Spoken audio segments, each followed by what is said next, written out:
De Samuel, chapitre 16. Lorsque David eut un peu dépassé le sommet, voici, Tsiba, serviteur de Méphibosheth, vint au-devant de lui avec 2 ânes bâtés, sur lesquels il y avait 200 pains, 100 masses de raisins secs, 100 de fruits d'été, et une outre de vin. Le roi dit à Tsiba, « Que veux-tu faire de cela ?» Et Tsiba répondit, « Les ânes serviront de monture à la maison du roi, le pain et les fruits d'été sont pour nourrir les jeunes gens, et le vin pour désaltérer ceux qui seront fatigués dans le désert. » Le roi dit, « Où est le fils de ton maître ?» Et Tsiba répondit au roi, « Voici, il est resté à Jérusalem, car il a dit, « Aujourd'hui la maison d'Israël me rendra le royaume de mon père. » Le roi dit à Tsiba, « Voici, tout ce qui appartient à Méphibosheth est à toi. » Et Tsiba dit, « Je me prosterne, que je trouve grâce à tes yeux, ô roi mon seigneur. » David était arrivé jusqu'à Bachurim.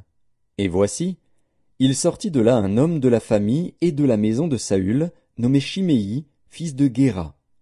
Il s'avança en prononçant des malédictions, et il jeta des pierres à David et à tous les serviteurs du roi David, tandis que tout le peuple et tous les hommes vaillants étaient à la droite et à la gauche du roi. Shimei parlait ainsi en le maudissant, « Va-t'en, va-t'en, homme de sang, méchant homme. L'Éternel fait retomber sur toi tout le sang de la maison de Saül, dont tu occupais le trône, et l'Éternel a livré le royaume entre les mains d'Absalom, ton fils. Et te voilà malheureux comme tu le mérites, car tu es un homme de sang. » Alors Abishai, fils de Tseruja, dit au roi, « Pourquoi ce chien mort maudit-il le roi mon seigneur? Laisse-moi, je te prie, aller lui couper la tête. » Mais le roi dit, « Qu'ai-je à faire avec vous, fils de Tseruja? S'il maudit, c'est que l'Éternel lui a dit, « Maudit David. » Qui donc lui dira, « Pourquoi agis-tu ainsi ?» Et David dit à Abishai et à tous ses serviteurs, « Voici, mon fils, qui est sorti de mes entrailles, en veut à ma vie, à plus forte raison ce Benjamite. Laissez-le, et qu'il maudisse, car l'Éternel le lui a dit. Peut-être l'Éternel regardera-t-il mon affliction, et me fera-t-il du bien en retour des malédictions d'aujourd'hui. » David et ses gens continuèrent leur chemin. Et Shimei marchait sur le flanc de la montagne près de David, et, en marchant, il maudissait, il jetait des pierres contre lui, il faisait voler la poussière. Le roi et tout le peuple qui était avec lui arrivèrent à Agéphim, et là ils se reposèrent. Absalom et tout le peuple, les hommes d'Israël, étaient entrés dans Jérusalem, et Achitophel était avec Absalom. Lorsque Hushai, l'Archien, ami de David, fut arrivé auprès d'Absalom, il lui dit, « Vive le roi! Vive le roi !»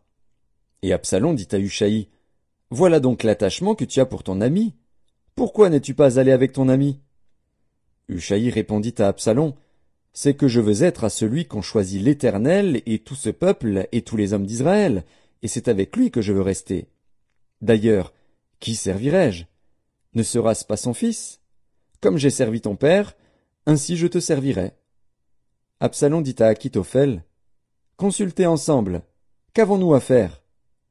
Et Achitophel dit à Absalom, « Va vers les concubines que ton père a laissées pour garder la maison. Ainsi tout Israël saura que tu t'es rendu odieux à ton père, et les mains de tous ceux qui sont avec toi se fortifieront. » On dressa pour Absalom une tente sur le toit, et Absalom alla vers les concubines de son père, aux yeux de tout Israël.